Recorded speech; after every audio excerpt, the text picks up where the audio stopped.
Red chilli मिलता है, red chilli, और वो बारीक पतला रहता है, उसमें पंजेंसी बहुत ज़्यादा रहता है। पंजेंसी का वैल्यू जो है उसका मेजरमेंट हम करते हैं SHU में।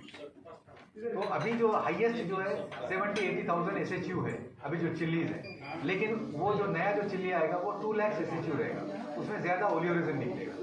ठीक है, तो फार्मर्स को अल्टीमेटली बेनिफिट अच्छा होगा।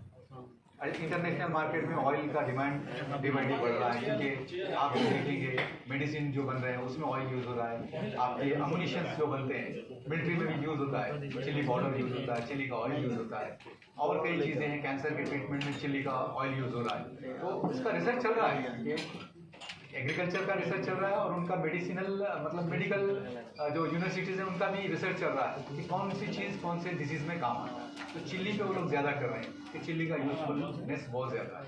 हार्ट पेशेंट्स के लिए चिल्ली का कुछ निकाल के दे रहे हैं वो लोग, तो वहाँ भी यूज़ हो रहा है। तो एनीवे, तो आगे चिल्ली बहुत बढ़ेगा, और India is the best source. यहाँ पे जितना चिल्ली होता है वो किसी कंट्री में नहीं होता। और थ्रेट क्या है कि हमारे लिए मतलब चैलेंज क्या है कि जैसा pressure and breakdown of diseases, pressure जो है हर दिन आप देखेंगे डे बाय डे प्रेशर बढ़ता ही जा रहा है, पूरे इंडिया में प्रेशर काफ़ी बढ़ रहा है, और जिसकी वजह से डिसीज़ बढ़ रहे हैं, और फार्मर्स को उतना इंटरेस्ट नहीं आ रहा है कि हम इतना खर्चा कर रहे हैं 1.5 से 2 लाख, लेकिन डिसीज़ कंट्रोल नहीं हो रहा। तो हम यही चाह रहे हैं कि फोकस उसी चीज़ पे करें कि डिसीज़ कंट्रोल जेनेटिकली कंट्रोल हो जाए, कि उसमें ऐसा स्ट्रेंथ डालें कि डिसीज़ ज़्यादा ना आए, वायरस टॉलरेंट ना आए। क्लाइमेटिक कंडीशन भी एक बहुत बड़ा थ्रेट है, क्योंकि आजकल का क्लाइमेट ऐसा नहीं है कि आपको जून में ही बारिश होगा, कभी लेट हो रहा है, कभी अर्ली हो रहा है, कभी मई में हो रहा है। इस बार तो मई से बारिश स्टार्ट हो गया था, आपके यहाँ तो कंटिन्यू बारिश ही हो रहा है पिछले 2-3 महीने से। 2-4 दिन मिल जाते हैं फार्मर्स को, उसके बाद कंटिन्यू बारिश हो जाता है, जिसकी वजह से फील्ड एक्टिविटीज़ बिल्कुल कोलैप्स हो रही है, जीरो हो जा रहा है फील्ड एक्टिविटी, क्योंकि बारिश आके 2 दिन रुकता है, ड्राई नहीं लैंड होता है, फिर बारिश हो जाता है। तो ऐसा ये क्लाइमेट भी एक बहुत बड़ा चैलेंज है हमारे लिए। ठीक है, वोलेटाइल नेचर ऑफ मार्केट का थोड़ा सा नेचर भी वोलेटाइल हो रहा है। आप कुछ भी नया हाइब्रिड देंगे ना, तो वेंडर्स क्या करते हैं, प्राइस नहीं देते हैं फार्मर्स को। पहले उस चीज़ के बारे में निगेटिव दिमाग में आता है, फार्मर्स एक्सेप्ट नहीं करता है। जैसा पुरानी जो ओल्ड चीज़ लेके जाएगा, उससे बेटर चीज़ भी अगर वो मार्केट में ले जा रहा है तो उसको वेंडर्स प्राइस नहीं देते, तो एकदम डिप्रेस हो जाता है फार्मर कि इतना अच्छा मुझे फील्ड में परफॉर्मेंस अच्छा मिल रहा था, लेकिन मार्केट यार्ड में उसको प्राइस नहीं मिल रहा, तो जिसकी वजह से वो थोड़ा सा अपसेट होता है। तो ये वोलेटाइल मार्केट है कि वेंडर थोड़ा सा इसको ट्यूनिंग करते हैं, रन करते हैं मार्केट को, फार्मर रन नहीं करता है।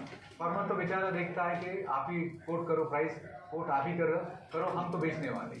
क्योंकि अदर चीज़ें आप देखेंगे, जो भी चीज़ है उसका ओनर है ना डिसाइड करता क्या प्राइस करेगा। लैपटॉप का आप प्राइस डिसाइड नहीं करते, इसका ओनर करेगा प्राइस कि इसका प्राइस क्या रहेगा। ठीक है, मोबाइल का प्राइस आप डिसाइड नहीं करते, कंपनीज डिसाइड करते, लेकिन चिल्ली टोमेटो का प्राइस बेचारा फार्मर ओनर रहता है, वो डिसाइड नहीं करता, उसको ले जाके पता ही नहीं रहता कि मेरा ये क्या भाव बिकेगा, मैं प्रॉफिट में रहूँगा या लॉस में रहूँगा।